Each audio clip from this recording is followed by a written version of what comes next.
¿Qué tal? ¿Cómo están ustedes? Muy buenos días. Soy el doctor Joseph Albuquerque. ¿Ya? Vamos a dar inicio entonces al semillero de investigación de la Universidad Ricardo Palma.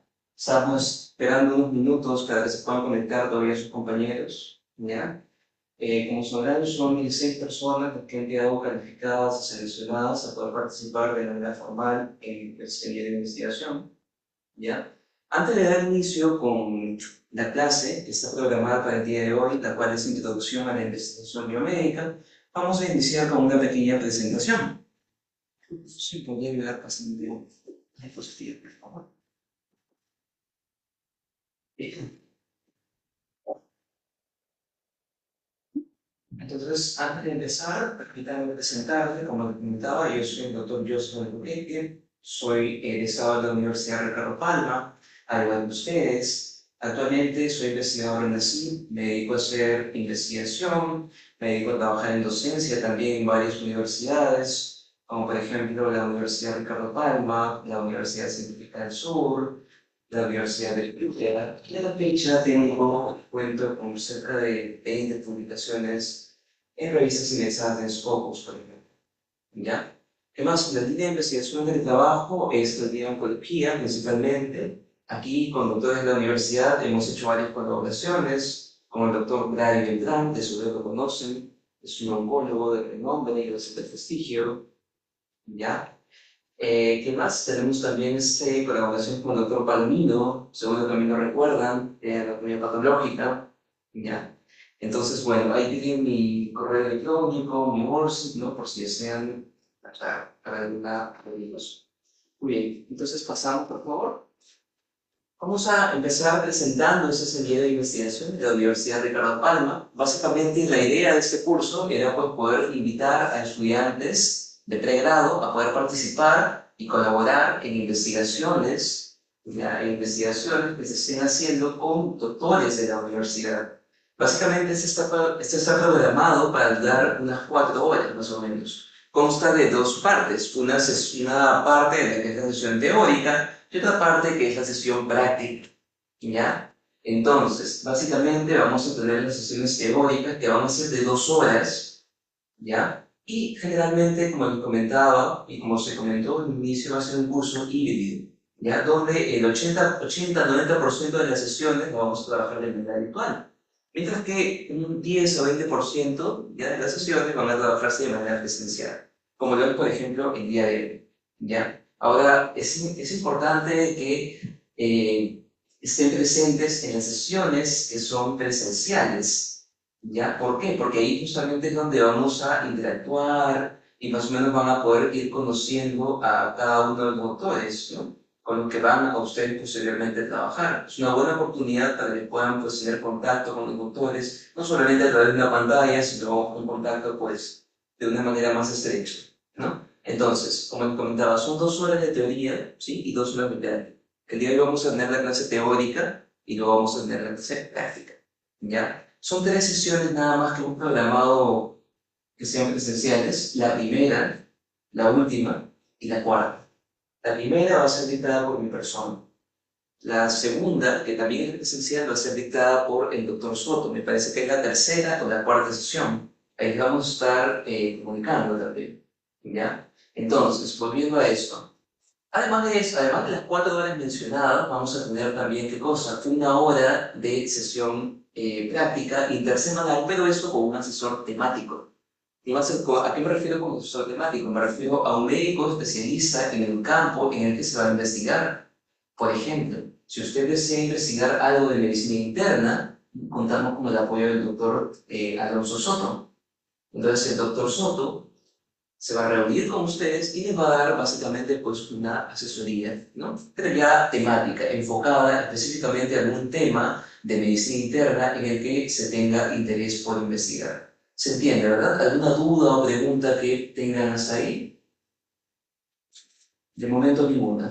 Ya, antes de iniciar, y qué pena que no han venido todos porque son 16 cupos, ¿no? Que justamente se seleccionaron, ¿no? No sé si ellos llegarán a venir o no. De igual manera se va a tomar una lista y un control de asistencia, como mencionamos y como se mencionó en un inicio. Este es un curso que nos va a valer créditos, ¿no? Y se va a otorgar lo que sería pues una diploma, ¿no? De haber participado en este curso. Además, también se va a ver la posibilidad de hacer pues una convalidación para que pues les cuenten como si asistieran a una conferencia, ¿no? Ustedes saben que requieren asistir a, a una cierta cantidad de conferencias, ¿ya? Y no dejarlo todo para los últimos años, ¿ya? Antes de empezar, chicos, me gustaría conocerlos, ¿sí?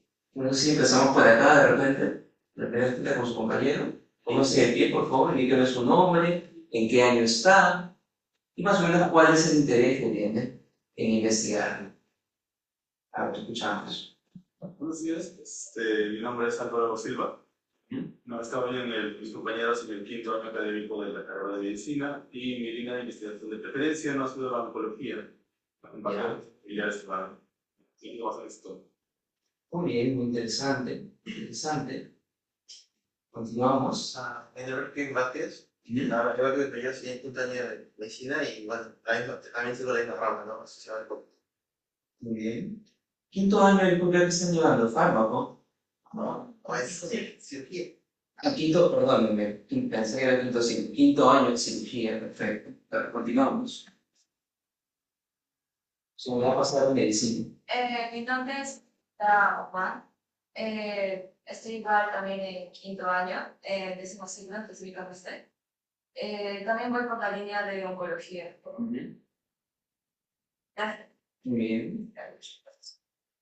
Y vamos. Bueno, buenas tardes con todos. Mi nombre es Alex Custodio. Yo también estoy en quinto año, iniciando, ¿no? Noveno ciclo en este caso. Y la línea de investigación en la que tengo interés es en cardiología, ¿no? Y acabo de terminar todo lo que es medicina interna. Me ha interesado toda esta área. Muy bien. Ya tenemos 3 personas de oncología, una de cardio. A ver, sigamos. ¿Sabes? Es que Rodríguez, de igual manera, voy a cursar el décimo siglo y dentro de las áreas de interés está medicina interna y salud pública. Muy bien. Escuchamos. Mi nombre es Karen Arcela. En mi caso, yo voy a iniciar el séptimo ciclo este año. Y bueno, líneas de investigación, salud pública y como tal, recento introducción a la clínica, aún yo medicina interna.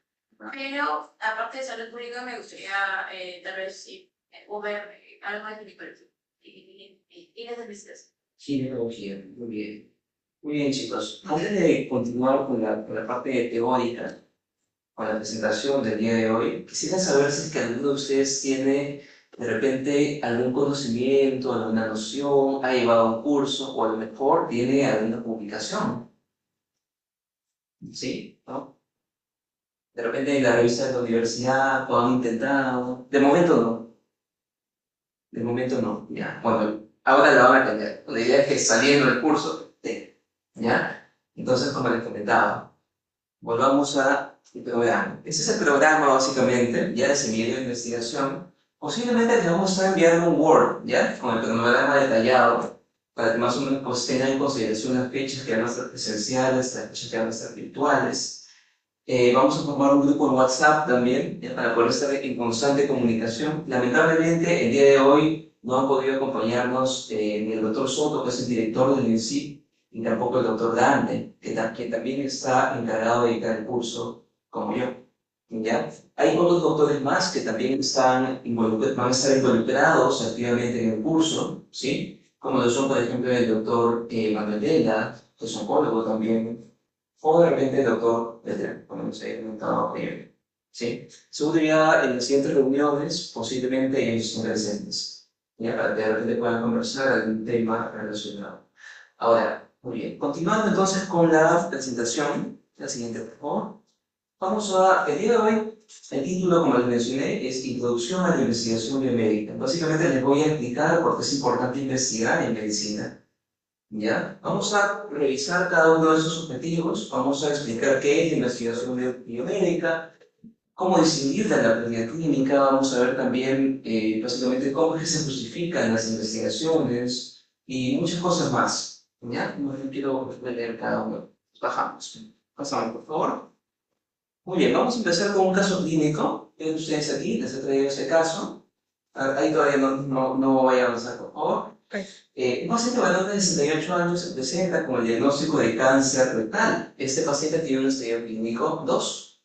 fue diagnosticado en el 2011, que él había recibido previamente quimioterapia, radioterapia, ¿no? Sin embargo, ¿qué es lo que pasa? Este paciente se encontraba aparentemente en remisión completa, es decir, su masa que tenía, su cáncer, había remitido, se había achicado. ¿Ya? ¿Qué es lo que pasa? Pasan años, ¿no? Años después, este paciente vuelve a presentarse al hospital. ¿Con qué? Con deterioro clínico y con la presencia de esta masa que ustedes pueden observar aquí. Es una masa exofítica y es una masa que tenía trayectos fistulosos. ¿Ya? ¿Qué es lo que pasa? ¿Qué pensarían ustedes? Pero me gustaría saber su opinión. A ver, ¿qué me dice Juanita? ¿Qué pensaría? Ah, No. ¿no? ¿Cómo que no? Volvió el cáncer, volvió a aparecer. Muy bien, suena lógico, suena lógico. ¿Qué dice usted, Martas? Y el cáncer. Ya. Yes. Diferenciales. A ver. Se supone que la mayoría ha llevado medicina y aquí viene un punto importante, chicos. Investigar no es solamente que yo me voy a circunscribir en trabajar la parte metodológica y me voy a desvincular de lo que es la parte teórica. Mira, supone que ustedes estudian medicina y van a ser médicos, y como médicos deberían conocer de diferenciales. Lo más probable que todos pensarían sería, ¿qué cosa? Una recaída del cáncer, ¿no? Una recaída del cáncer. Pero ¿qué podría pasar también? Hay patologías, a ver, Infiltración. una infiltración de... No sé. Contar del resto. Porque no se queda solamente en el parte del resto, sino que va más allá y vamos a ver, o sea, hay también una aplicación de. Como que se extendió, se refiere. Y ahora ha afectado qué cosa? Hueso, músculo. Sí, sí, es una posibilidad. Pero de nuevo estamos ante una recaída del cáncer, del mismo cáncer de recto. ¿Ya? ¿Qué pasaría si yo les dijera, chicos, eso de acá en realidad era otro diagnóstico diferencial? No era un cáncer rectal, no era un carcinoma rectal, como típicamente lo habían clasificado. Podía ser un sarcoma, muy bien, podía ser un sarcoma, evidentemente. ¿Ya? Otra idea que quizás, no sé, le pase por ahí por la cabeza.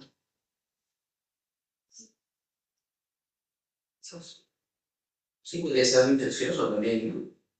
Está la posibilidad también, pero quizás como una masa de crecimiento rápido, sospechoso, ¿no? Quizás una infección sobreagregada. Bueno, ¿qué pasa? Pasa que este paciente, cuando revisamos su estudio de anatomía patológica, es un paciente de la vida real, por si acaso, que atendimos en el Hospital Naval, cuando yo era interno de medicina. Cuando yo era interno de medicina, vimos a este paciente, ¿sí? Lo vimos justo con una serie de colaboradores, ¿sí? Y justamente, ¿qué pasa? Pasa que a este paciente se le volvió a tomar la biopsia, y cuando se le vuelve a tomar la biopsia, ¿no? Y se revisa su historial antiguo, simplemente lo habían clasificado como neoplasia maligna indiferenciada, probable carcinoma rectal, pero indiferenciado. Ustedes saben que hay grados de diferenciación. Y no le habían hecho más estudios. Entonces, ¿qué es lo que pasa? Pasa que a este paciente se le cobra de nuevo una biopsia, exámenes de inmunistoquímica, y se determina, la siguiente, por favor. Acá tienen ustedes la imagen, justo lo que decía su compañera, se ha extendido, evidentemente está agarrando ya músculos faciales, tejido subcutáneo, la siguiente, por favor. Y cuando toman la biopsia y estudian las células, ¿sí? Evidencian algo raro, inusual. Evidencian que justamente este paciente tenía una neoplasia, pero no era un carcinoma, era un linfoma. Y era un tipo raro de linfoma, ya que se conoce como linfoma plasmablástico.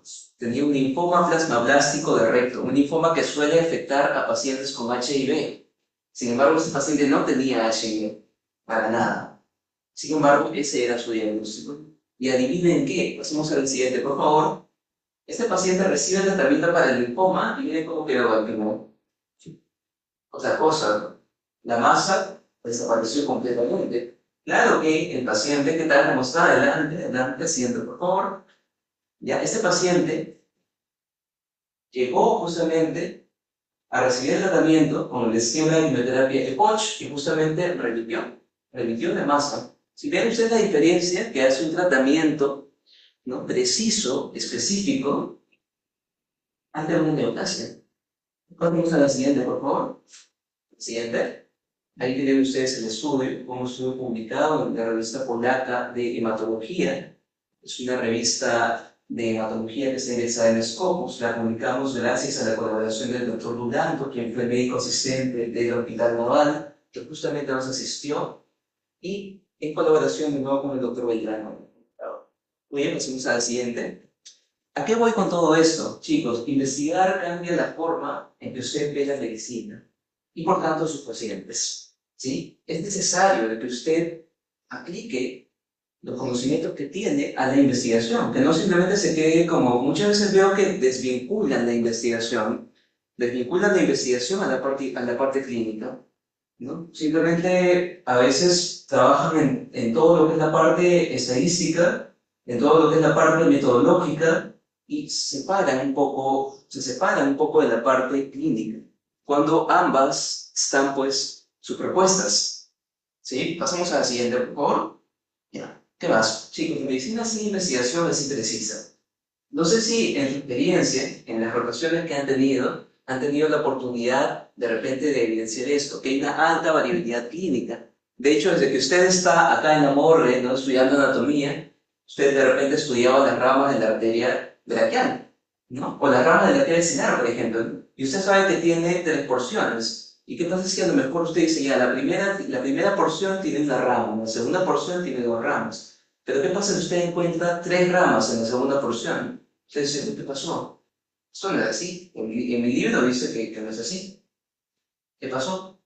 Que existe una alta variabilidad clínica. Y así como existe variabilidad clínica, ¿sí? Así como existe variabilidad en los cuerpos, ¿no?, en cadáveres, que usted dice que en anatomía, lo mismo pasa con sus pacientes. ¿Qué pasa si usted no se dio cuenta, pero su paciente tiene una costilla accesoria?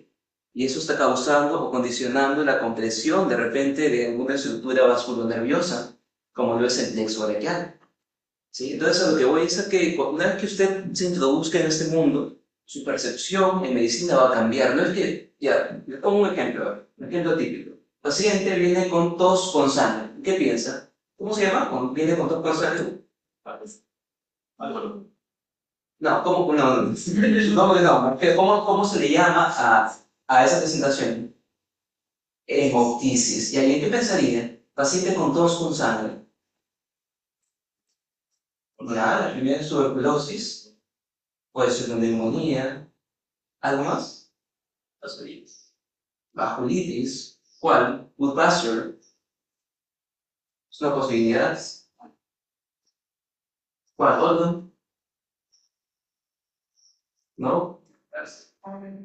Neoplasia. Si es un paciente fumador con carga pesada, ¿ya? A lo que voy es a que no se circunscriban, ¿ya? No se circunscriban siempre en interpretar un conjunto de síntomas y signos, y de eso les va a hablar más el doctor Soto, cuando justamente evalúen esa parte del rendimiento diagnóstico, ¿ya?, de las pruebas. Pero no se circunscriban en que un conjunto de signos automáticamente y síntomas me traducen automáticamente en un diagnóstico. No siempre es así, ¿ya? No siempre es así. ¿Qué más? Bueno, está también el tema de la adaptación al contexto local. Ya pasa que mucha de la evidencia que tenemos y con la que contamos, ustedes de repente ven las guías de la ADA todos los años, ¿no? La guía de la ADA, la guía de la AJA, la guía del ESMO, ya, pero mucha de esa evidencia, ustedes revisan los estudios que han realizado, mucha de esa evidencia es realizada afuera. Son estudios que se hicieron afuera, pero que no se hicieron acá. Y que no necesariamente van a aplicarse exactamente en nuestras condiciones. ¿Ya? Entonces, pasamos por favor. Vayamos al siguiente punto. La investigación transforma la práctica clínica. No solamente la transforma, sino que la investigación es un proceso colaborativo.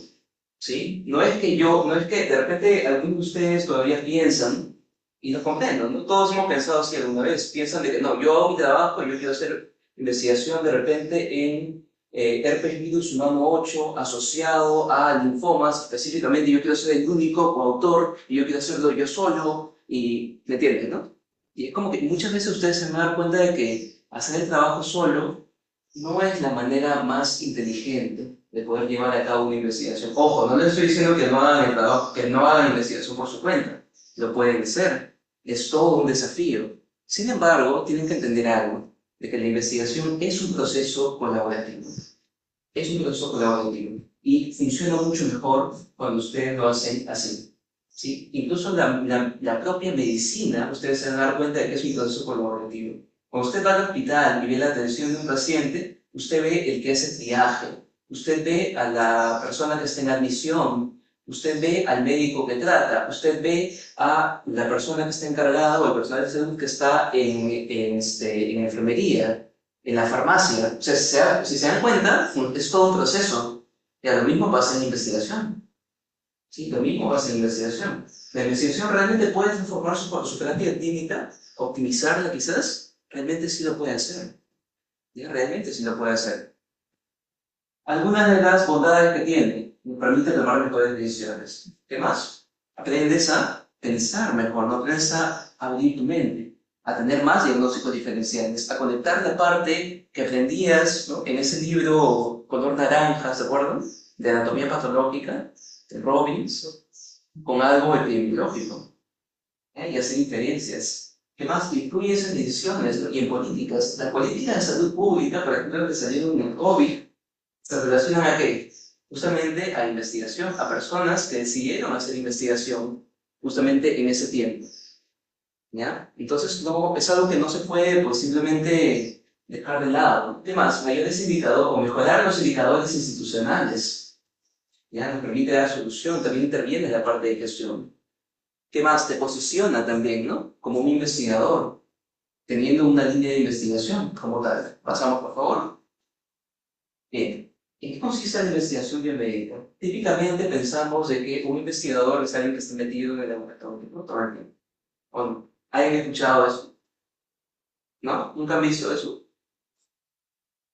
Que les ha dicho, sí, yo investigo, y usted piensa automáticamente que es una persona que está en el laboratorio. ¿Se podrá hacer investigación sin necesariamente estar en el laboratorio? Sí se puede, ¿no? Sí se puede hacer investigación. Mucha gente, al inicio, cuando recién está estudiando una carrera, ¿no?, incluyen, pensamos de que para ser, y en un momento les voy a mostrar los mitos, que para ser investigador, ¿no?, y llegar a leer publicaciones, y llegar justamente, pues, a lograr, ¿no?, justamente a lograr lo que les comentaba, ¿no? Muchas veces uno piensa que es necesario que estén así todo el tiempo, pero no es así. Y lo vamos a ver en un momento. ¿Pasamos? ¿Ya? ¿Cuáles son los tipos de investigación? Tenemos 3 tipos de investigación, ¿ya? 3 categorías. Una investigación básica, una translacional y una clínica. La investigación básica es esta. La investigación básica hace referencia al mecanismo biológico de la enfermedad. Por ejemplo, si es una célula del epitelio ductal, y esa célula del epitelio ductal estamos viendo que tiene un receptor, que es el receptor de HER2. Ese receptor de HER2 es un receptor de tipo tirosina quinasa. Como verán aquí, justamente tiene la capacidad de hacer trans-autofosforilación. Eso me conlleva ¿a qué? A la activación de vías de señalización. Y eso finalmente me conlleva ¿a qué? A la activación de genes que están involucrados en el progreso del ciclo celular. En otras palabras, eso me explica la base biológica o el mecanismo biológico del cáncer en pacientes que tienen la mutación HER2. Ya, esto de acá es investigación básica. Esto es lo que vieron hace un rato, lo que generalmente se hace en laboratorio. De repente usted tiene una rata de laboratorio y usted le quiere introducir la mutación HER2. Y usted al introducirle la mutación HER2 va a notar ciertos cambios en ciertos tipos celulares. Investigación básica. Vamos al otro lado, investigación clínica. Usted tiene una serie de pacientes. Tenemos una corte de pacientes con tuberculosis y queremos probar una nueva droga antituberculosa y ver si es que esta realmente es eficiente o es superior con respecto al esquema más clásico, ¿no? El famoso RIPER, rifampicina, ¿no?, isoniazida, pirazinamida, ¿no?, y el computador. Queremos ver si es que realmente es superior. Ok, tenemos dos extremos. Pero ¿qué pasa en medio? Ustedes se van a dar cuenta, a medida que vayan revisando artículos, de que tenemos ambos lados, ¿no? Tenemos estudios muy moleculares, que generalmente están a cargo de biólogos, ¿no?, o expertos en el tema, pero que son muy moleculares. Tenemos también estudios que son muy clínicos, pero tenemos muy pocos estudios que combinen ambas, que tengan la parte molecular y que tengan también la parte clínica. Eso se llama investigación translacional. ¿Ya? Y es algo que también ha levantado las banderas en los últimos años. ¿Ya? Y es algo en lo que justamente, ¿cómo se traduce eso? Bueno, por ejemplo, ¿no? Hay ciertas condiciones que conllevan a qué? Hay ciertas condiciones, ¿no? O enfermedades que conllevan de repente al cambio en alguna variable fisiológica. Eso se puede expresar mediante variables de laboratorio, o esto se puede expresar de repente mediante la expresión de ciertas moléculas, como microRNAs, por ejemplo, ¿no? Que es lo que usted va a ver, por ejemplo, que ocurre en algunos tipos de neoplasia. ¿Y qué pasa? Pasa que existen ciertos patrones en la expresión de ciertas moléculas de mRNA que se asocian con peor pronóstico y otras con mejor pronóstico. ¿Se entiende, no? Y ahí ya entra un poco ya la parte de la medicina de precisión también, que lo vamos a ver en un momento. La siguiente, por favor. Chicos, aquí les trae una línea de tiempo con hitos históricos en la investigación biomédica. Ya vamos a revisar algunos de ellos, quizás los más importantes, ¿no? De la Segunda Guerra Mundial incluso, hasta llegar a la parte final, ¿no? Hasta llegar al proyecto genoma humano, hasta llegar a la revolución tecnológica con inteligencia artificial, porque actualmente se investiga con inteligencia artificial. ¿Sí? Pasamos a la siguiente, por favor. Vamos a empezar hablando de un personaje que estoy seguro de que todos ustedes conocen, ¿no? Famoso Hipócrates de Cos. ¿Recuerdan ustedes alguna frase que dijo él? Bien, que no, chicos. Hay que ir mal a la universidad. A ver. ¿Nadie? El famoso Plim, ¿no? Noceri, ¿no? Que decía primero no hacer daño, ¿no? Que es una frase que se atribuye a este personaje, ¿no? Quien por cierto es considerado el padre de la medicina. ¿Por qué lo conocen? Por el juramento hipocrático. Lo conocen, ¿no? Por su estudio justamente de la enfermedad, ¿no? Por pasar por pasar la medicina de la parte sobrenatural a un concepto más observacional, no más como que él observaba a sus pacientes e iba documentando cada una de las características que este paciente presentaba de acuerdo a su enfermedad, y luego eso lo anotaba. Esto sentó las bases, ¿para qué? Para que al futuro usted pueda, ¿qué cosa? Hacer lo que es el seguimiento, las famosas series de casos, que vamos a ver también en el tercer capítulo. Ya, pasamos, por favor. El siguiente, por favor. Muy bien, pasando de Hipócrates, vamos a ir a Galeno. Ya vayamos a Galeno rápidamente. Galeno, como ustedes sabrán, ¿no? Fue un médico de la antigüedad también. Y este señor, lo que hizo era que era básicamente el médico de los gladiadores. Él básicamente destacó por atender heridas traumáticas. Pero no solamente eso. En estos tiempos no se podía hacer disección humana.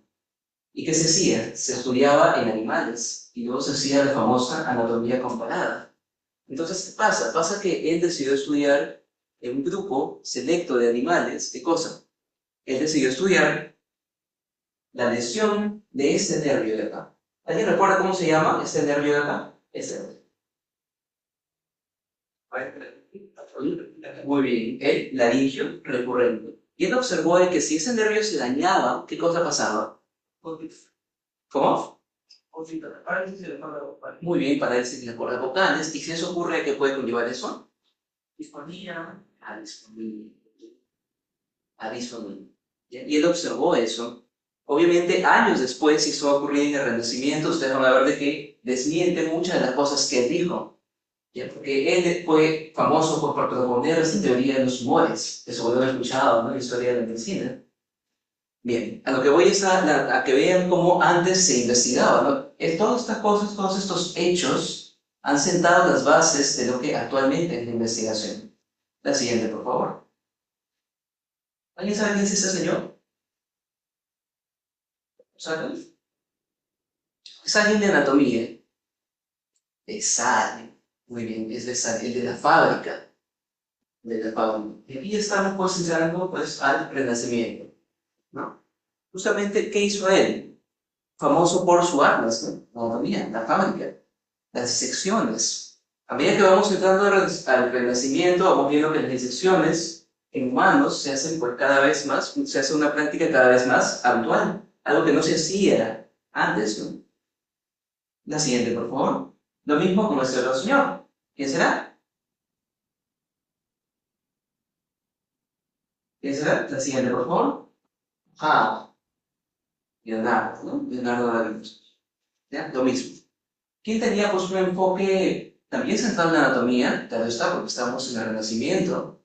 Pero no solamente eso, ¿no? Sino que él entendía al hombre o en general al cuerpo humano como un mecanismo, ¿ya? Como un mecanismo. Todo esto de nuevo va a sentar las bases para lo que vamos a ver más adelante. Sí, la siguiente, por favor. Aquí ven ustedes viendo cómo subimos por el útero.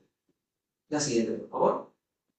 Muy bien, luego damos un salto grande para llegar a la Segunda Guerra Mundial. Ustedes saben que en la Segunda Guerra Mundial también se hizo investigación. Obviamente esta fue no ética, ¿no? Seguro algunos de ustedes han escuchado incluso a manera de creepypastas, ¿no? Historias perturbadoras, ¿no? De repente del Escuadrón 731, ¿no?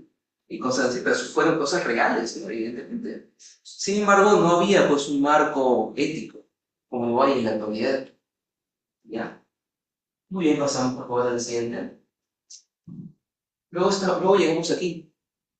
En los años 90 se impulsó la iniciativa del proyecto Genoma Humano, en el cual se buscó secuenciar el genoma completo, ¿no? De la especie humana. Entonces, ¿qué es lo que pasa? Gracias a esto, gracias a esta iniciativa, es que actualmente ustedes pueden ver papers en el New England o en cualquier revista, Nature o lo que sea, y ustedes encuentran esto. Y a veces les preguntan en los exámenes, ¿no? Fisiopatología, de repente. Se dicen, no, ¿qué es eso? De la proteína tal, ¿no? De repente los inhibidores de PP4, las famosas gliptinas, o los inhibidores SGLT2, ¿les suena? Sí, claro, las leucocinas, ¿no? Ahora, todo esto, o sea, justamente tiene su explicación, todo lo que hemos estudiado en fisio, los transportadores, sodio, potasio, TPasa, porque se comporta así. Todo esto de acá le debe su razón de ser al proyecto Genoma Humano. La siguiente, por favor. Y en los últimos años aún han aparecido más cosas todavía, como la herramienta CRISPR-Cas9, que seguro también han escuchado, ¿no? Que básicamente es una herramienta de edición genética. Actualmente se pueden cortar genes. Es como que actualmente podemos tener un modelo animal o un modelo de organoides, ¿no? Como una miniatura 3D de algún tipo de tumor, por ejemplo, ¿no? Y podemos simplemente apagar y encender genes. Vean ustedes qué tanto ha evolucionado, por eso les comento, la investigación en este ámbito, en este aspecto. ¿Saben cuál es una de las grandes, quizás, desventajas pues, que tenemos? Sobre todo al estar en el entorno en el que estamos, ¿no? Al estar en Perú. ¿Cuál cree usted que sería de repente esa desventaja? ¿Podemos acceder a CRISPR-Cas9 mañana? ¿Sí? Un poco difícil, ¿no? Claro, entonces ahí ustedes se dan cuenta, ¿no? O sea, realmente hay muchas cosas que podríamos utilizar para investigación. Sin embargo, lamentablemente no todas están a la mano. Ahora, ¿eso quiere decir que ya no investigamos, ya nos deprimimos, echamos a llorar? No. Eso quiere decir que buscamos maneras de hacer investigación. Y por eso una de las características de la pregunta de investigación es la factibilidad. Es decir, que la investigación que usted está planteando, el proyecto, es un proyecto que se pueda llevar a cabo, ¿no? En la vida real. Realmente se puede llevar a cabo, sobre todo en su contexto, ¿no? Teniendo en cuenta qué cosas, los recursos a los que usted tiene acceso. De repente, hoy no tenemos acceso a esto desde aquí, pero a lo mejor el día de mañana, qué sé yo, su compañera gana, ¿no? Una beca y se va a Reino Unido. Y de repente allá sí tienen acceso a esta tecnología. ¿Me entienden, no? Muy bien, pasamos a la siguiente, por favor. Aquí tienen ustedes una línea de tiempo con los hitos históricos, ¿no? En la evolución de la genética. Y menciono bastante la genética porque es algo que quiero que tengan en cuenta. De nuevo, investigar no es solamente que voy a estudiar los diseños y ahí se acabó, ¿no? Como el caso con control, por lo que ha visto en epidemia. No es solamente epidemiología. ¿Ya? Es también recordar las bases moleculares.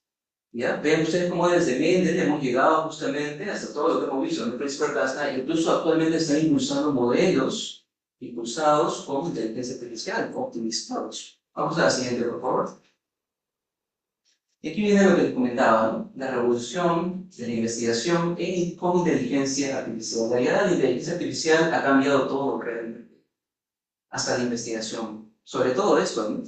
Según ustedes habrán escuchado de que actualmente se utiliza IA, incluso para hacer tesis.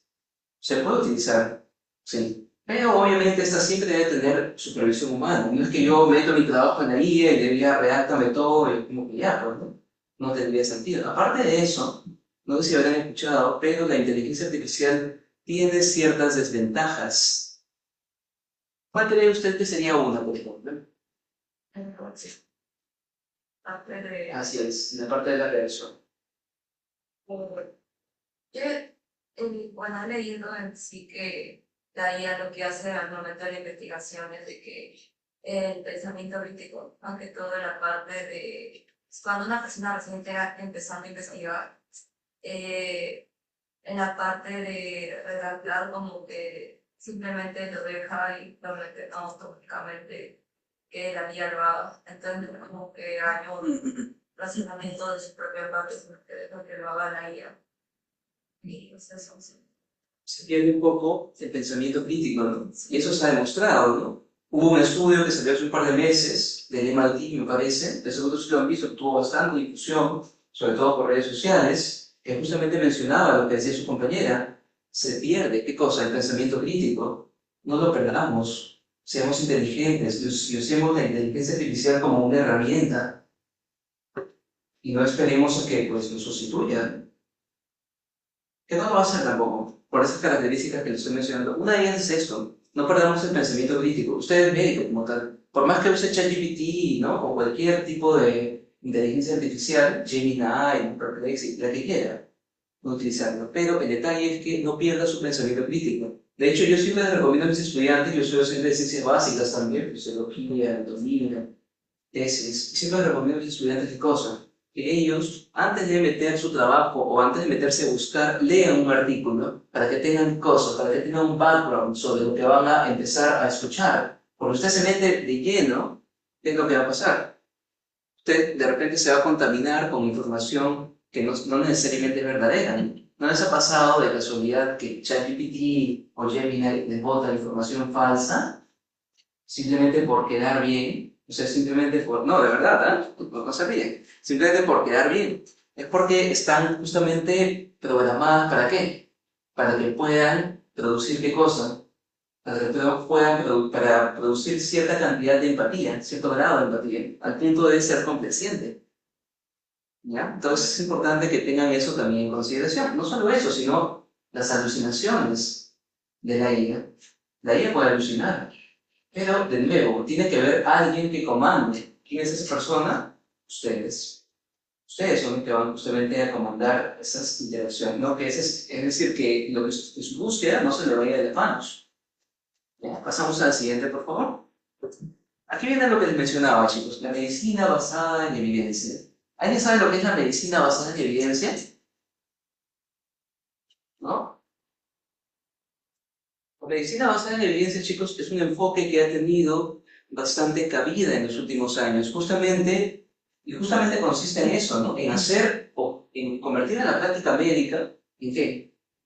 En una serie de decisiones que estén basadas en la mejor evidencia clínica que usted pueda tener, basada en estudios. Ya no es solamente basada en que no, es que yo conozco al otro doctor y el otro doctor es un maestro, es una eminencia, y él dice que deberíamos, ¿me entienden? ¿No? Obviamente no estoy desacreditando el expertise. El expertise, ¿no? El expertise médico, o la experiencia médica, ¿no? Tiene también, y ven ustedes cómo ingresa también aquí, ¿no? Pero no solamente se basa en eso. Ustedes han estudiado historia de la medicina, historia de la bioética, y han visto los diferentes enfoques a la relación médico-paciente, y sobre todo en la toma de decisiones. Ya clásicamente es como que valía mucho esto y pesaba mucho esto, y actualmente lo sigue haciendo, ¿ya? Pero no podemos basarnos solamente en la decisión en un juicio de expertos. Tenemos que también tener en consideración qué es lo que nos dice la evidencia, qué es lo que nos dicen los datos. Es decir, cada cosa que ustedes digan o piensen en medicina tiene que ser sustentada con datos. No podemos estar simplemente hablando, ¿me entienden, no? Porque si no, o sea, hablando cosas que no tengan sustento. Muy bien, ¿y qué más? Aparte de la mejor evidencia clínica y del expertise clínico, ¿qué más sucede? Ahora el enfoque también está centrado en el paciente, en los valores del paciente, en lo que el paciente desea. No es que solamente, no, yo soy el médico especialista, yo soy yo sé lo que tiene ese paciente y sé que la mejor solución es esta. Y por tanto, el paciente debe acatar la mejor solución. Actualmente ustedes saben que se pueden retirar. O sea, si usted es un paciente y usted lo están atendiendo y a usted le dan un tratamiento y usted no lo considera, se retira. Y seguro lo han visto. Pacientes incluso que tienen cáncer, tratamiento de cáncer. Y lo anotan, paciente se rehusó a recibir quimioterapia. No, esto. Pero antiguamente el enfoque era muy, de nuevo, ¿no? Muy paternalista. Y ustedes lo saben, ¿no? Era muy paternalista y era muy basado en que lo tienes que hacer y presiono para que lo haga. Ojo, eso no quiere decir de que usted simplemente como que se desentienda de sus pacientes y les diga, ¿sabe qué? Como que simplemente como que lo hace o no lo hace. No. El buen clínico lo que hace es, ¿qué cosa? Es que intenta convencer a su paciente de tomar la mejor decisión. ¿Cómo? Poniendo en una balanza los riesgos y los beneficios de cierta intervención. Pongo un caso clínico. Tenemos un paciente joven. Ese paciente tiene 22 años. ¿Ya? Este paciente de 22 años, ¿no? Es un deportista de élite. Ha ganado varios campeonatos de fútbol. Pero, ¿qué pasa? Pasa que ha sufrido una caída, una lesión traumatológica. ¿Ya? Ha sufrido una caída y por esa razón ha ido a atenderse. Y le han tomado una radiografía y han encontrado un triángulo de Codman. ¿Qué será? Han encontrado el signo del sol naciente. Osteosarcoma. Le acaban de diagnosticar un osteosarcoma. ¿Ustedes saben cuál es el tratamiento del osteosarcoma? ¿O han escuchado? Así es, es la amputación. Y aquí entra esto. De nuevo, ¿para qué les traigo este ejemplo? Para que ustedes lo vean. ¿Podemos obligar a este paciente a que se ampute la pierna? No, ¿verdad? No deberíamos tampoco. La evidencia dice, ¿qué cosa? Que si no se realiza la amputación hay un alto riesgo de ¿qué? De metástasis y recaída, si es que no lo hacen. Entonces se intenta explicarle esto al paciente. ¿Ya? Pero todo esto de nuevo se sustenta en ¿qué? Solo en la experiencia, solo en que no, yo de repente viene trauma, ¿no? Y dices, no, yo siempre que veo osteosarcoma me gusta amputar, ¿no? Y ya es una costumbre, ¿no? No es así, ¿verdad? Está basado en que en estudios que evalúan ¿qué cosa? Las variables de desenlace. Pacientes que se amputaron versus pacientes que no se amputaron. ¿Quién vive más y quién vive menos? ¿Se entiende? O sea, todo está basado en rational clinical. Pasamos a la siguiente, por favor. Con esto llegamos a los niveles de evidencia, chicos. Los niveles de evidencia que tienen ustedes, la pirámide de evidencia, justamente, de la medicina basada en evidencia, donde vamos a empezar desde abajo y vamos a llegar a la parte más alta. Si ustedes se dan cuenta, en la parte más baja está ¿qué cosa? Está la background information. La background information hace referencia a la información que usted obtiene comúnmente en los libros, por ejemplo. Libros como el Harrison, el Farreras, el Argentes, ¿no? Ahí es donde usted puede obtener ese tipo de información. Lo mismo en la opinión de repente de un experto. ¿Sí? No digo que la opinión del experto no valga, de hecho sí vale, como lo es un pilar importante en la medicina basada en evidencia. Sin embargo, no basta con una opinión. De nuevo, tenemos que sostener lo que decimos con hechos. Si pasamos al siguiente escalón, en la pirámide de evidencia, vamos a ver de que tenemos ya ahora los estudios observacionales. Vamos a ver la siguiente, en la tercera sesión, que los estudios observacionales consiste en observar al fenómeno de estudio, no necesariamente en intervenir. Simplemente observar el comportamiento de ciertas variables. Ahí encaja ¿quién? Ahí encajan los reportes de caso. Perdón, antes de llegar a los observacionales, encajan primero los reportes de caso y las series de caso. Doctor, ¿qué es un reporte de caso? Ya, recuerden el primer caso que les presenté. Ya, ese es un reporte de caso. Es un caso clínico, de repente raro, que usted ve en el hospital cuando está rotando. Nadie le da explicación. A veces muy poca gente le presta atención, ¿no? A veces, sí, hay un caso raro, no saben lo que tiene, ¿no? Y ya, olvidado. Y eso es un problema también. Y de nuevo, aquí volvemos a eso. ¿Por qué? Porque si usted se da cuenta, miren, si usted no le presta atención a estos casos quedan olvidados.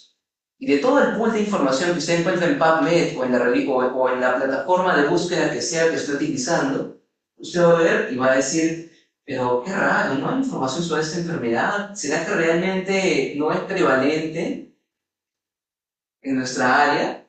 ¿O será que realmente, ¿no?, hay un infrarreporte? Realmente la gente no está reportando la cantidad, ¿no? Entonces, eso, ¿no? Eso. No dejen que se convierta simplemente en una enfermedad olvidada. Repórtenlo. Al final, nada pierden, ¿no? Reportando, intentando reportar un caso, ¿ya? De hecho, es lo primero que yo de repente, que yo les sugeriría intentar hacer en investigación. Sobre todo ahorita que recién está empezando, si bien es cierto, el curso no está orientado a hacer reporte de caso, es algo que podrían considerar a futuro, ¿ya? Hay un curso, me parece, que se va a aperturar, es el curso de trabajo de investigación. Posiblemente estemos dando noticias en las siguientes sesiones, pero básicamente eso, ¿no? Luego de esto, luego de reportar un caso, podemos reportar ya no solo uno, de repente tenemos 3 casos raros, lo reportamos, 3 casos raros, ¿no? Y los 3 presentan un comportamiento clínico similar. ¿Coincidencia? No sabemos. Hay que hacer más estudios. Entonces ahora ya no solamente recolectemos 3 casos, recolectemos 50 casos, 80 casos, 100 casos, y empezamos con los estudios observacionales, los famosos caso control, los famosos estudios transversales, los famosos estudios tipo corte, ¿ya? Luego de eso, si seguimos en la pirámide de investigación, ¿ya llegamos a qué? Ya llegamos a los famosos ensayos clínicos, ¿no? Los RCTs, controlados aleatorizados, ¿no? Los Randomized Controlled Trials, ¿no? Que es lo de ustedes, ¿ya? Luego de eso, ustedes van a ver de que ya tenemos otro tipo de estudios, ¿sí? Y que justamente en la cúspide de la pirámide va a estar localizada, ¿qué cosa? La revisión sistemática, que también es un diseño, ¿ya? La revisión sistemática y el meta-análisis, ¿ya? Muy bien, pasamos a la siguiente, por favor. Ya. Volviendo un poco a nuestro tema del día de hoy, las líneas de investigación. Ya, está bien que investiguemos, pero ¿sobre qué podemos investigar en medicina?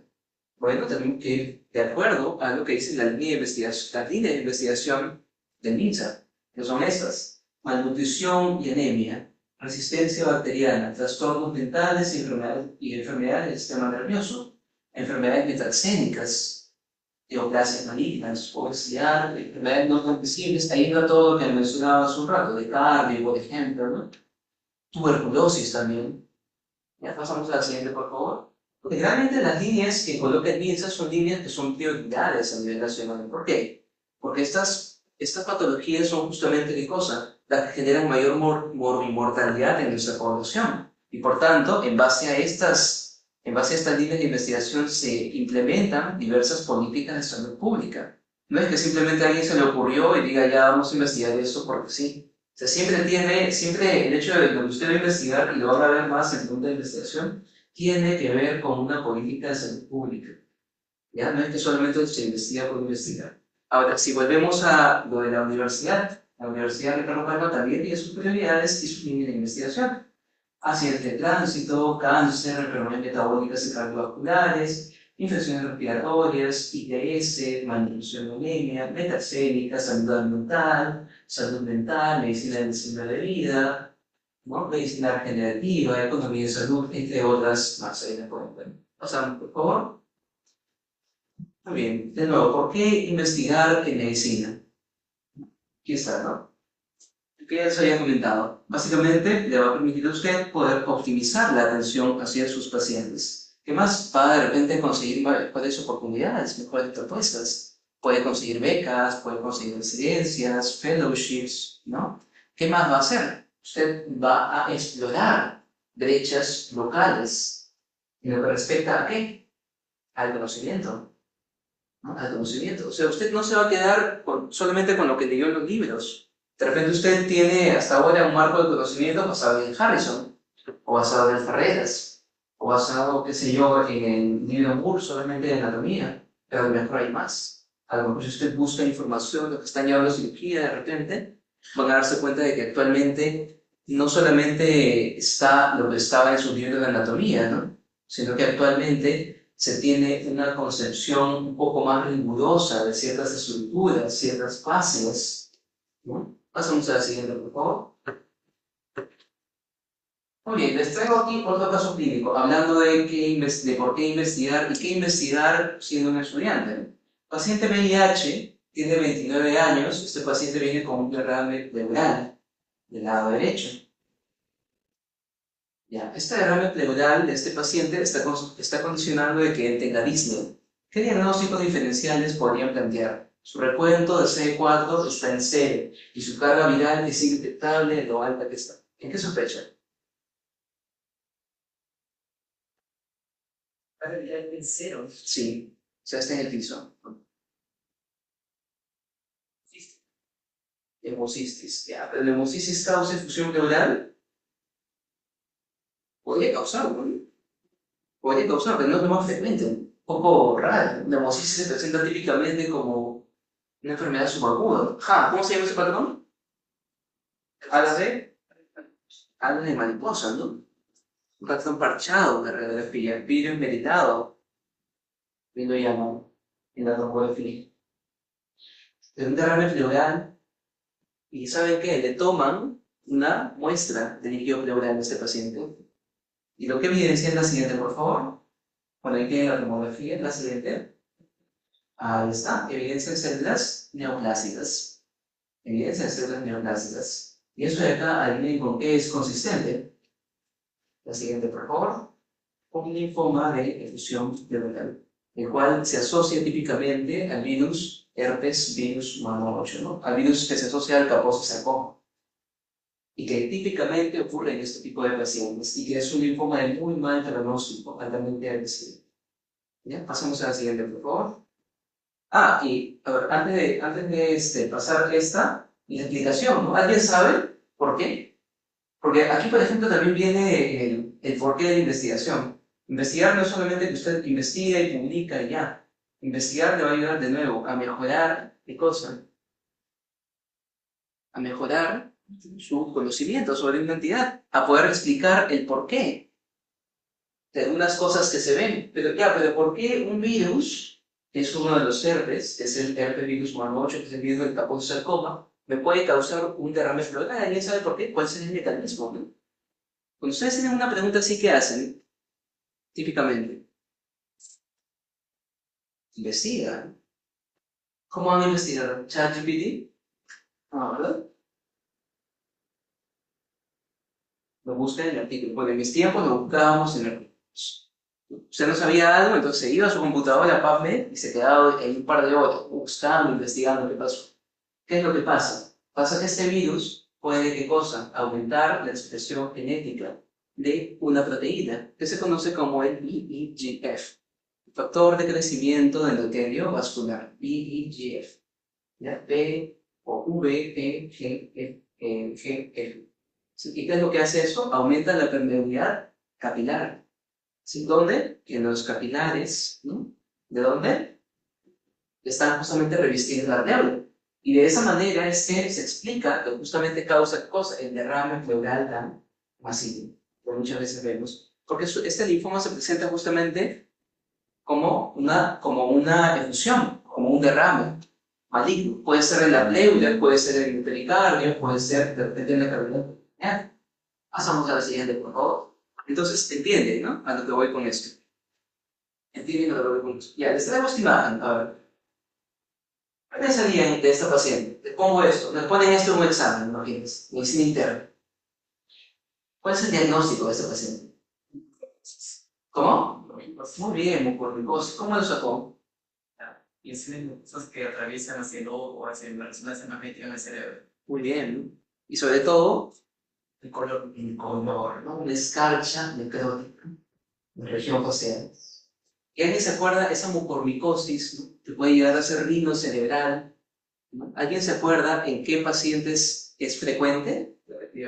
Diabéticos. Muy bien. ¿Y sobre todo los tipo 1 o los tipo 2? ¿Segura? 1, 2. Típicamente los tipo 1, que tienen una deficiencia absoluta. Y se asocia no solamente a diabetes, se asocia a una complicación de diabetes. ¿Cuál es?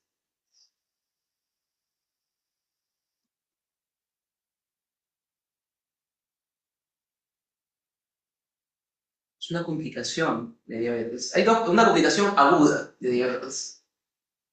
Cetoacidosis. Típicamente hay una cetoacidosis. Y aquí viene la gran pregunta. ¿Por qué? Ya, este tipo de cosas les va a permitir, les va a permitir justamente investigar. ¿Por qué? Ese tipo de preguntas les va a permitir responder la investigación. ¿Por qué? ¿Alguien sabe alguien ha revisado? Chicos, en cetoacidosis diabética, ¿qué hay? Acidosis metabólica, ¿no? Justamente ¿por qué? Porque hay un aumento de cetoácidos, que son tres. ¿Cuáles son? Beta-hidroxibutirato, muy bien. Acetato y acetón. ¿Qué pasa? Pasa que este hongo tiene la capacidad de poder cosas. ¿Cómo? No lo escucho. ¿Puede qué? Puede sobrevivir en el ácido. Al igual que quién. Hay una bacteria que se mete en el estómago, ¿no? Y lo coloniza.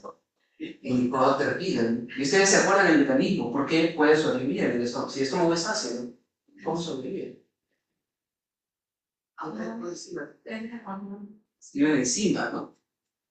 Tiene una enzima. ¿Cómo?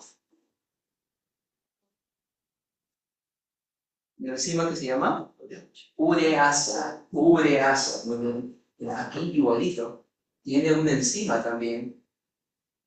Esos hongos, ¿no? Que pertenecen a los mucorales, Rhizopus, ¿no? Y Mucor, especies, justamente tienen una enzima que puede metabolizar los cetoácidos y le permite sobrevivir.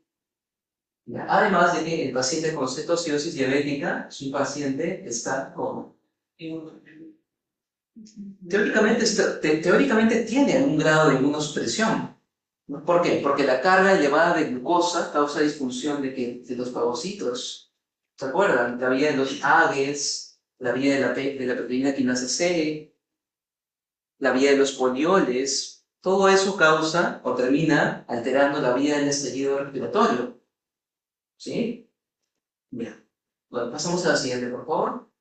Muy bien. Entonces, aquí, transforma una curiosidad en una pregunta. De repente, no sé, ¿alguno de ustedes sabe por qué en la época del COVID se propuso esto? ¿Qué creen que es eso? A ver.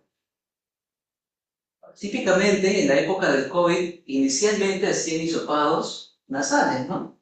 Y ellos metían la torunda, ¿no? Y siempre, sobre todo en los aeropuertos. Pero llegó un momento, y no fue una noticia necesariamente falsa esta de acá, o sea, fue real. Esto que ven. Se propuso el hisopado anal. Ajá, y eso, y ustedes, ¿qué? ¿Tendrá evidencia científica de esto? ¿Alguno investigó? No. Ya, bueno, ahí está, ahí de nuevo, ahí está. Ustedes tienen que estar constantemente en formación, constantemente investigando, ¿ya? Y dando respuesta a preguntas, ¿ya? No solamente a través de la IA, ¿ya? Pero ¿por qué se propuso eso?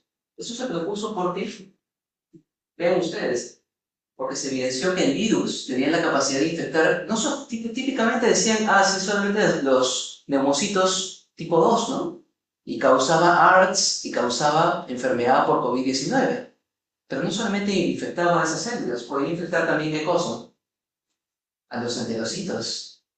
Se dieron cuenta que se replicaba en los enterocitos y se dieron cuenta que con las heces salía este virus porque causaba diarrea, ¿no se acuerdan?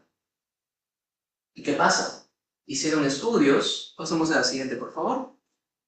Hicieron estudios, acá está, por ejemplo, donde se evidencia, ¿no?, de que la replicación del SARS-CoV-2 en el epitelio justamente intestinal. Pasamos a la siguiente. E inicialmente se propuso, se hicieron una serie de estudios observacionales, ojo, transversales, y dijeron, sí, ¿sabes qué? Hay evidencia de que el virus, o la detección del virus, ¿no?, el tiempo de detección del virus es mayor en las muestras de hisopado anal en comparación con un hisopado nasal. Entonces deberíamos usarla como una política de salud pública en los aeropuertos. Y toda la gente no aterrada, indignada, ¿no? Entonces, imagínense, ¿qué pasa? Pasa que se hicieron, de nuevo, revisiones sistemáticas y metaanálisis. ¿Se acuerdan? Está en la cúspide de la pirámide de evidencia Entonces, justamente, si nos vamos, ustedes dicen, ya, ¿qué dice un estudio? Un estudio por ahí puede decir una cosa, otro, otra cosa, ¿no? O sea, observacionales. Pero, ¿qué pasaría si juntamos todos esos estudios y estudiamos si realmente esto tiene un grado de significancia? Adivinen qué, se estudió, se hizo, y se demostró de que, evidentemente, no era la mejor manera, ¿ya?, de poder proceder, pues, y menos implementarlo, ¿no?, como una política de salud pública. Doctor, ¿cómo se hizo eso? Se estudió el rendimiento diagnóstico, de lo cual también van a tener una clase, ya que hay estudios que justamente evalúan eso, el rendimiento diagnóstico de una prueba. Pasemos a la siguiente, por favor. Muy bien. Entonces, ¿cómo es que podemos hacer investigaciones de pregrado? ¿No? ¿Cómo es que nosotros llegamos a esto? Ya. Como les había comentado, tenemos varios tipos de diseño. No voy a entrar en detalles en cada uno porque tenemos una clase solamente para hablar de eso. ¿Ya? ¿Qué podemos hacer siendo estudiantes? Podemos empezar, como lo que yo les comentaba, haciendo reportes de casos. Podemos también hacer series de casos. Ya no solo un caso, sino dos, tres, de repente. ¿Ya? ¿Qué más? ¿Y qué es lo que justamente está promoviendo este curso? Este curso está principalmente enfocado en realizar lo que es investigación observacional, es decir, hacer estudios observacionales. Y vamos a emplear tres tipos de diseños, típicamente, que vamos a ir desarrollando a lo largo del curso. El primero es el diseño transversal, ¿ya? El segundo es el diseño caso-control. Y el tercero es un estudio tipo corte, ¿ya? Es un estudio ya longitudinal, ¿sí?, donde vamos a seguir a los pacientes en el tiempo. Que por motivos justamente de accesos vamos a trabajar principalmente con cortes retrospectivos, ¿no? Es decir, vamos a trabajar con cortes donde justamente pues, el evento ya ha ocurrido. Muy bien. Y finalmente tenemos también lo que es la revisión sistemática. Ojo, todo eso podemos hacerlo como estudiantes de medicina, ¿sí? Ustedes desde su posición pueden trabajar en cualquiera de estos diseños, ¿sí?, y hacer colaboraciones en el inicio. ¿Ya? Hacer hincapié en que, de nuevo, en este semillero de investigación se van a trabajar principalmente estudios observacionales, ¿sí? Sin embargo, de igual manera, si usted quiere hacer de repente en algún momento alguna colaboración ya con algún doctor que esté de repente trabaje en la universidad y también en la parte hospitalaria, pues es bienvenido, ¿no?, a poder trabajar en alguno de estos diseños. Por cierto, mencionarles de que actualmente yo me encuentro desarrollando una corte retrospectiva en pacientes con cáncer de pulmón en el Hospital Rivadavia, donde es un proyecto grande, ¿ya?, de donde pues se están desprendiendo varios estudios. A lo mejor hay alguno que esté interesado en trabajar en cáncer de pulmón, hay varios subtipos, hay un estudio que estamos justamente planeando, hay un proyecto que está en vías todavía de desarrollo, que justamente consiste en evaluar las características radiológicas, ¿ya?, en cánceres específicos, ¿no?, de acuerdo al tipo histológico, ¿ya?, o de acuerdo al tipo de mutación incluso, ¿ya? Muy bien, pasamos a la siguiente. Si alguno está interesado, de repente puede ponerse en contacto al final de la sesión. Muy bien, vamos a el otro punto, aquí, lo que les prometí, mitos en investigación. Hay varias cosas que seguro ustedes han escuchado, que lamentablemente muchas veces se retroalimentan. Antes era más, porque antes no había tanta difusión en lo que respecta a esto. Ahora parece que la investigación se ha hecho un poco más, se ha difundido un poco más, ¿no? Y es como que ya muchos de estos mitos han quedado pues desentendidos, ¿no? Antes se pensaba esto, ¿no? Investigar es solamente para personas brillantes, que están, lo que yo les mostraba, que están metidas en el laboratorio. Sobre ustedes han visto alguna película sci-fi de los 80, pues no sé si sean de mi época, ¿no? Pero en mi época había bastante sci-fi, ¿no? Pero bueno, seguro ustedes han visto, ¿no?, de que típicamente está, ¿no?, tipo el doctor de investigación, ¿no?, metido en un laboratorio. Eso no es así, no tiene por qué ser así. Ya no tiene por qué ser así. No, que me va a demandar todo mi tiempo, o necesito un laboratorio, ¿no?, para poder hacer lo que yo les contaba. Equipos caros, genética. Realmente no es así. Realmente hay diversos diseños a los que usted se puede ir acoplando. Y si no es un ensayo clínico o un estudio molecular, no es una investigación seria. Vean eso. ¿Ah? Vean eso. Y muchas veces es como que a veces vemos esto y es como que uno se la baja, ¿no? Uno está pues totalmente, ¿no?, ansioso, motivado, ¿no? Y ve esto y dice, no, que yo cómo voy a trabajar en eso. Bueno, lamentablemente, y como comentaba, tiene mucho que ver con la parte de los excesos. Investigar de por sí ya es un desafío. Y lo es para cualquier investigador que usted le pregunte. ¿Ya? En un momento les voy a mostrar fotos para que vean básicamente cómo es que es el trabajo, ¿no? En investigación, cómo es que se lleva a cabo y cómo es que básicamente pues nosotros llegamos a no solamente, de nuevo, a no solamente pues hacer o simplemente verlo como una parte, ¿qué les puedo decir? Como una parte mecánica, ¿no? Sino que vamos más allá. Tratamos de entender justamente esos temas. Vamos con otro mito. Primero tengo que saber todo del tema antes de empezar. Eso es falso. La mayoría de personas aprende investigando. ¿No? Aprende investigando. De repente usted nunca ha estudiado diabetes como se debía, ¿no? Pero de repente quiere hacer un trabajo en diabetes, ¿no? A lo mejor quiere estudiar un nuevo biomarcador y ver si es que este tiene un impacto pronóstico en la amputación por pie diabético. No se sabe, ¿no? Bueno, ¿qué más? No tengo tiempo. Eso también. Doctor, ¿me va a demandar mucho tiempo eso? Eso es falso, ¿no? Eso es falso. No es que te va a demandar mucho tiempo. Quizás las primeras semanas, y le soy totalmente honesto, ¿no? Las primeras semanas, cuando usted esté recién iniciando en esto, pueden ser un poco pesadas, ¿no? De repente usted no domina muy bien el idioma, de repente usted no entiende o comprende bien el panorama, pero vean las oportunidades que tienen. Tenemos acceso a inteligencia artificial. Usted no entiende algo y pues puede buscar, puede pedirle a la IA que le pase qué cosa, artículos, o usted puede leer los artículos, ¿no? ¿Se entiende, no? En otras palabras, pueden utilizar, tenemos herramientas, tenemos traductor, tenemos inteligencia artificial. Antiguamente no había eso, lamentablemente. Antiguamente, si tú querías entender algo, te metías de nuevo, ¿no? A leer todo el artículo completo para poder entender, ¿ya? No demanda, no es algo que demande mucho tiempo, por cierto. ¿Qué más? Si mi estudio es pequeño, no sirve. También he visto eso. No es que no sirva, todo estudio sirve. Y lamentablemente hay muchos asesores que suelen, pues, como se dice, pues, como que bajarle un poco la importancia, ¿no? O cuestionar este tipo de estudios. Pero estos tipos de estudios en realidad muchas veces no se dan cuenta de que son los que dan pie a estudios más grandes. O sea, muchas veces esos estudios son el inicio. No sé si ustedes han tenido la oportunidad de revisar los primeros reportes, las primeras series de casos, por ejemplo, en pacientes con HIV. ¿Alguno de ustedes? Los que salieron en los años, pues, 80, ¿no? En el 81, en el 83. Se empezó a reportar qué cosa, en series de casos, pacientes homosexuales que justamente tenían qué cosa, comenzaron a desarrollar neumonía viral, lesiones en piel, purpúricas, fueron series de casos. Y aquí viene justamente la premisa que decía, ¿no? Ah, si es un estudio, ¿no? Si es un estudio pequeño, no sirve. Y sí te sirvió, porque gracias a esas primeras series de casos que salieron, abrieron el pie a investigaciones más grandes, estudios transversales. Esos abrieron pie a estudios de corte. Esos abrieron pie a RCT o ensayos clínicos. Esos abrieron pie a revisiones sistemáticas.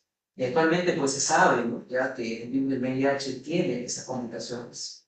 ¿Ya? O sea, si no puedo investigar, pues antes de eso, por favor, en el anterior, acá. Si no puedo investigar porque no tengo pacientes o no me dan acceso. Eso ahí también, los accesos. Muchas veces nos vemos limitados, ¿no? Como estudiantes de medicina. No sé si les ha pasado de repente que han ido al hospital, ¿no? Y como que sienten que nadie te toma en serio, ¿no? Como que tú, ya, como que, qué bueno, ¿no? ¿Ya? No nos dejemos engañar con eso. No es que no deberían ser tomados en serio, y más aún si es que hablan con evidencia. Si es que hablan basados en la evidencia, por más que usted sea un estudiante, usted puede llegar a tener la razón. ¿Ya? ¿Qué más? Los accesos. Doctor, no me hace caso, no, yo quiero hacer mi tesis, pero como que no me dan los accesos, eso, ya. Aquí justamente, sí, estamos promoviendo la investigación y estamos justamente viendo ese tema. Poder facilitarles los accesos a los estudiantes para que puedan acompañar a sus mentores, a los hospitales, justamente, y tener acceso a la información y a los datos. Y no solamente eso, sino que vean realmente cómo se manejan los datos, entiendan el sistema desde adentro, no solamente desde fuera. Desde afuera se ve bonito, ¿no? Como que usted ve, como que pasa por donde está pasando visita y ve a todos con bata, una relajo, eso, ¿no? Pero en realidad no funciona solamente así, ¿no? Como les comenté, hay una serie de engranajes que mueven todo el proceso de atención médica y que también mueven todo el proceso de investigación. ¿Sí? La estadística es demasiado. Muchas veces me ha pasado esto. He tenido estudiantes que me dicen, doctor, ¿sabes qué? Yo con los números, nada que ver. Entonces, como que, no, yo preferiría, ahí no me quedo porque no me van los números. Usted no tiene que saber estadística. De nuevo, actualmente el MISIC cuenta con un equipo de estadística. ¿Ya? Ahora, ¿puede desarrollar de repente esa habilidad? Sí, por supuesto. Ustedes son jóvenes. Y de nuevo, los tiempos han cambiado. Tienen mayor acceso. Pueden de repente meterse a un curso. De repente un curso de Cayetano, un curso de salud. No estoy promoviendo ningún tipo de, por si acaso, ¿ya? De programa. Pero aún quieren, ¿no? Pueden meterse a aprender estadística. Lo que voy a decir es que ustedes pueden aprender todavía. O sea, no es cierto ni que no creen, no sé y no voy a saber. Quédense con puedo aprender. No sé, pero de repente a lo mejor, ¿no? En un par de meses puedo aprender. Hay algo importante también. Usted debe aprender a interpretar. Y eso lo vamos a estar viendo también en la sección de los talleres. No basta con que usted diga ya, un estudio está hecho de tal manera. Usted tiene que aprender a interpretar ese estudio. Porque pueden haber estudios de cosas bien raras, ¿no? Según ustedes han visto, hasta el meme, ¿no? Que se colocan, ¿no? Pero a veces usted debe tomar con pinzas la calidad de ciertos estudios. Y eso está en las revisiones sistemáticas. Incluso en revisiones sistemáticas, ¿no? En estudios observacionales. Usted dice, qué raro, ¿no? Usted empieza, de nuevo, lo que decía su compañera, que es crucial, pensamiento crítico. No basta con que, no, un estudio lo dice, y es como que revisamos el estudio, es un estudio, pues, publicado en una base de datos que no está en Scopus, o publicado, incluso, no digo que porque no está en Scopus no tenga validez, ¿no? Pero entenderán, ¿no? Que es cierto grado, ¿no? De credibilidad también. ¿Qué más? A lo mejor de repente ese estudio es un estudio observacional. El tamaño de la muestra de repente no fue lo suficientemente grande como para hacer una generalización a toda la población. A lo mejor en todas las bases la idea sí hay una hipótesis que podría comprobarse, pero esto no me dice específicamente de que esta premisa se cumple. ¿Se entiende, no? O sea, ustedes aprenden a cuestionarse. ¿Sí? Y de nuevo, el tema de las decisiones clínicas. Muy bien, ahora sí pasamos al siguiente, por favor. Ya, aquí está. ¿Cómo es que se ejecuta una investigación? Aquí tienen una foto justamente que yo he tomado, ¿ya? De donde estoy trabajando actualmente, en la corte de cáncer de pulmón, que les comentaba.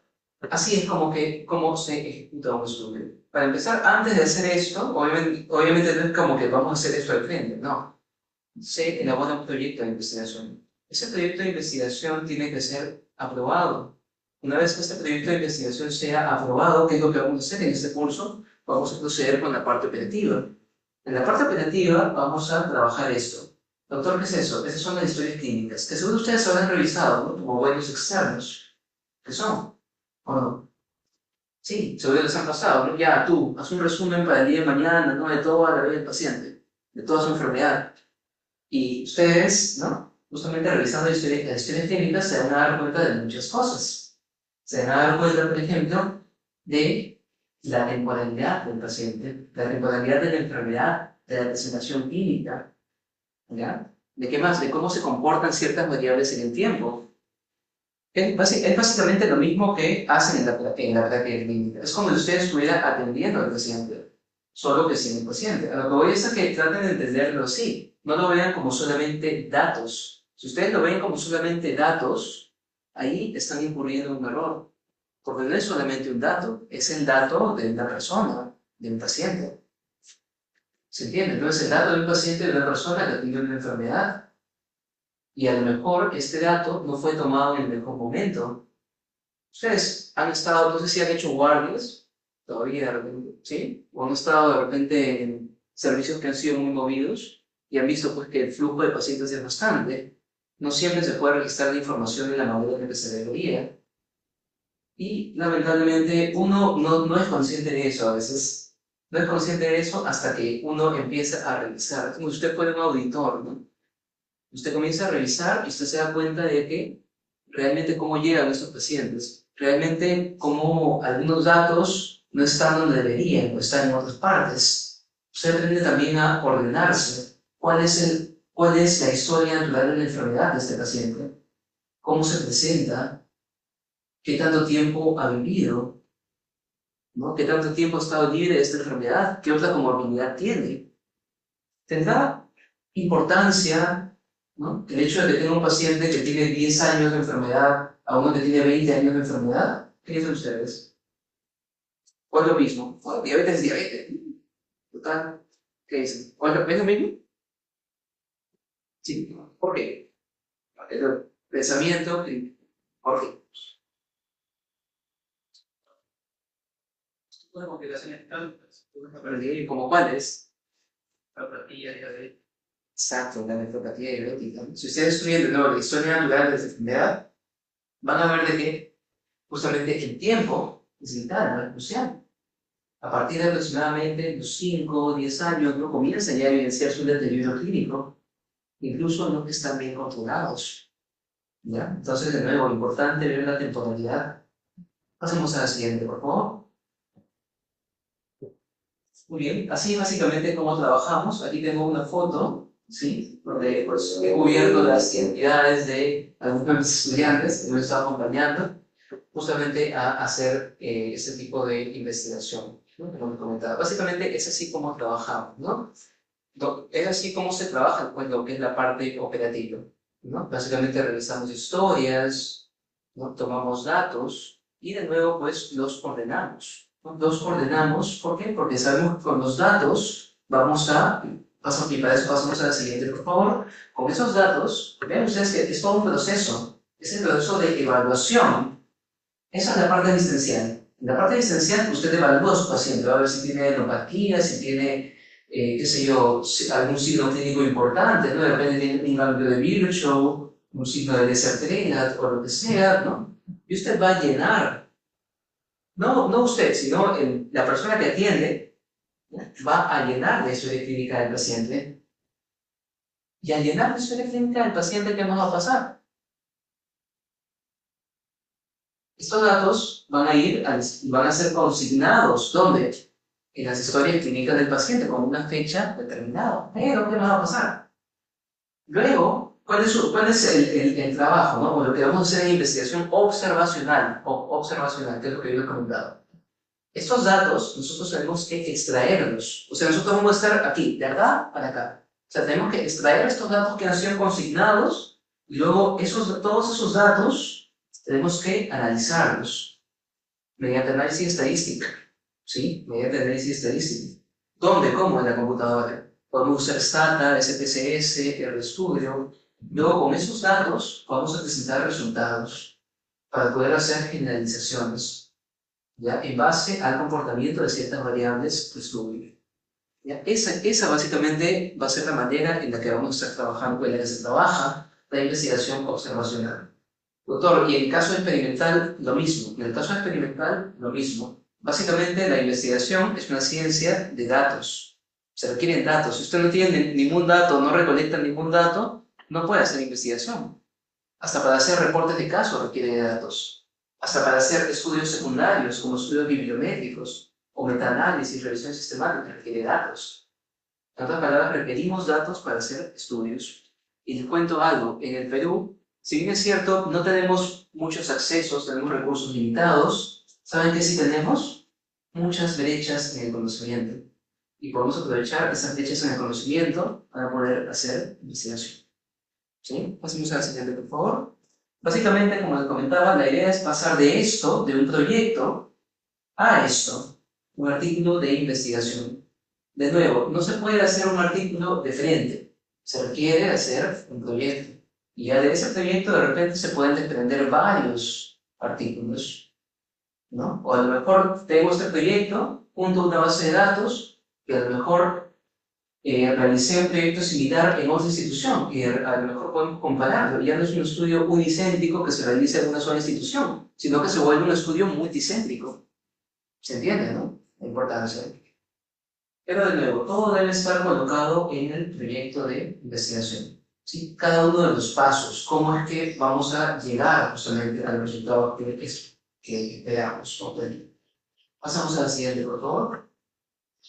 Muy bien, aquí tienen ustedes básicamente la disección.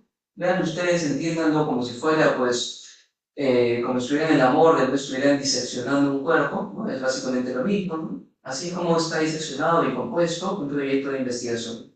Tenemos básicamente 3 capítulos, porque el cuarto es recursos y cronograma. En el primero tenemos el planteamiento del problema, la justificación, la pregunta de investigación, los objetivos, el general, el específico, ¿ya? De luego no voy a entrar en detalles aquí porque tenemos una clase específica para hablar de cada uno de estos puntos, que de nuevo les recuerdo, ustedes requieren hacer un proyecto de investigación para su tesis, ¿no? Ya que es necesario. ¿No? ¿Qué más? Requieren también un marco teórico. De nuevo, no voy a descuidar el marco teórico. En los últimos años, la parte o el apartado del marco teórico, si bien es cierto, ha perdido un poco de peso. Usted ya no requiere un marco teórico pues inmenso, basta con que tenga una buena metodología, pero de igual manera requiere cierto conocimiento teórico. No basta con que solamente usted diga, no, vamos a hacer simplemente, no basta con que usted pues diga, ya, voy a hacer el trabajo como tal, que sea similar a tal estudio y ya. No, ojo, no es replicar tampoco, ¿ah? No es replicar, no se basa tampoco en estudiar algo que ya ha sido estudiado, ¿no? A veces, por ejemplo, yo soy asesor de tesis también, ¿ya? Y me lleva, por ejemplo, estudiantes que me dicen, doctor, yo quiero estudiar hemoglobina glicosilada y, qué sé yo, complicaciones de diabetes. Y si se dan cuenta, eso no tiene mucho sentido, ¿no? Porque es un conocimiento que está bien estandarizado en varias poblaciones. Es más, ustedes buscan estudios a nivel Latinoamérica y a nivel nacional, pues los hay. Entonces, por ahí está como que también tiene que ser novedoso, ¿no? Y eso lo vamos a ver de nuevo en pregunta de investigación. Pero de que tienen que tener un marco teórico, tienen que tener un marco teórico. Ojo, a lo mejor este primer proyecto de investigación que hagan, ¿ya? No, quizás no sea, muchas veces, ¿no? Quizás no sea lo que usted espera, ¿no? Sin embargo, a medida que usted va pasando, ¿no? O va elaborando ese proyecto, usted ya va conociendo los caminos para poder llegar justamente, o ya va conociendo justamente la estructura del mapa, para poder llegar a ejecutar un proyecto de investigación, ¿no? ¿Qué más? La parte metodológica. La parte metodológica. También tenemos un apartado para hablar de los diseños. ¿Cómo es que se hace una corte? ¿Cómo es que se hace un estudio transversal? ¿Cómo es que se hace un caso control? Tenemos que estudiar, trabajar en una población también, en una muestra, ¿ya? ¿Qué variables vamos a utilizar? El tema de variables también es algo crucial, que muchas veces veo que, lamentablemente, como médicos tenemos un pensamiento muy abstracto, muchas veces, y lamentablemente no categorizamos o clasificamos bien a las variables, sino que el pensamiento muchas veces en medicina es abstracto, justamente al ser la fusión, ¿no? O la integración de varias disciplinas, a veces se vuelve algo abstracto, a veces estuvimos hablando de filosofía, pero no lo es en realidad. Es medible. Entonces ustedes tienen que hacer algo que sea medible. ¿Ya? Pasamos a la siguiente. A la siguiente, por favor. Ya. Bien, de todo esto se desprende esta parte, ¿no? Un artículo original. Doctor, ¿cómo se compone un artículo original? Bueno, esto típicamente se compone de estos apartados: introducción, métodos, resultados, discusión y conclusión. Es lo que justamente vamos a trabajar. ¿Sí? Pasamos a la siguiente, por favor. Muy bien. Entonces, chicos, como les había comentado en una primera instancia, básicamente la idea de este semillero de investigación es poder invitarlos a trabajar en investigación observacional, ampliamente, ¿sí? Y trabajar en proyectos, como les comentaba, que justamente de la mano, ¿no? Y a la par con algunos asesores temáticos y metodológicos. ¿Sí? Dentro de los asesores metodológicos va a estar mi persona, que es el otorgante, y dentro de los asesores temáticos van a estar de momento el doctor Beltrán, el doctor Soto también, ¿sí? El doctor también Abarca también nos va a estar acompañando, ¿ya? Les vamos a hacer ya un cronograma, también es importante que tengan eso en cuenta, para que vean las sesiones, que son solamente 3, en otras palabras les quedan 2 nada más, que van a ser también sesiones, pues, presenciales, ¿ya? Para que ustedes pues puedan más o menos estar al tanto, ¿no? De repente uno va a viajar, no sé, ¿no? Y de repente pueden hacerse un paso por ahí. ¿Ya? ¿Qué más? Vamos a formar grupos. La idea es que vengan los 16 el día de hoy. No sé si de repente algunos están en el chat conectados escuchándonos. ¿Ya? Como les comentaba, son 16 cupos, en realidad sorprenderían, han postulado casi cerca de 50 personas, a más todavía, ¿ya? Entonces hemos tratado de elegir, ¿no? Justamente las personas que estén más calificadas, ¿no? Y bueno, lo ideal era que estén los 26. ¿Por qué les cuento eso? Porque vamos a trabajar con 4 grupos, ¿sí? Y en otras palabras, vamos a formar grupos de 4 personas. Y entre esos grupos de 4 personas, cada grupo va a trabajar con un asesor metodológico. De momento, en estas primeras semanas, ¿ya? Vamos por temas de horarios, vamos a estar trabajando, ya, como comentaba, vamos a estar trabajando con mi persona y con el doctor Dante. Es decir, nos vamos a agrupar igual en grupos de 4, ¿sí? Es decir, 4 grupos de 4 personas, 2 grupos van a estar a mi cargo y 2 grupos van a estar a cargo del doctor Dante.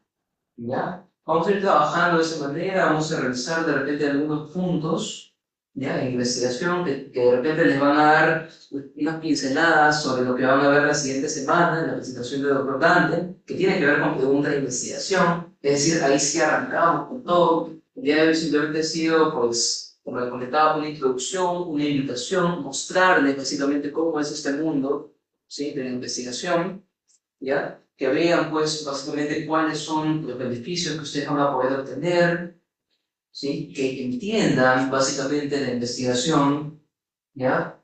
Más que como algo netamente operativo, ¿ya? Como les comentaba, ustedes tienen una ventaja, y muchos de ustedes no se dan cuenta, y esa ventaja, ustedes quizás han visto de que hacen investigación en varias disciplinas, pero ustedes hacen investigación en medicina, y usted, al hacer investigación en medicina, a ustedes muchas veces veo que se les olvida de que ustedes son médicos. O sea, ustedes tienen la capacidad de poder entender, no solamente ser el que traspasa, ¿me entienden? ¿No? Muchas veces veo que tienen investigación como que sí, yo soy el que traspasa el conocimiento. No, o sea, usted no es el que traspasa, usted es el que realmente entiende el conocimiento. ¿Esto va acorde con el marco de conocimientos que tengo? Sí, ¿no? ¿Me entienden, no? O sea, de nuevo, el pensamiento crítico es crucial, es decir, no lo dejemos, ni siquiera por la IA, ni siquiera por todo lo que nos está aconteciendo, no lo dejemos, chicos, ¿ya?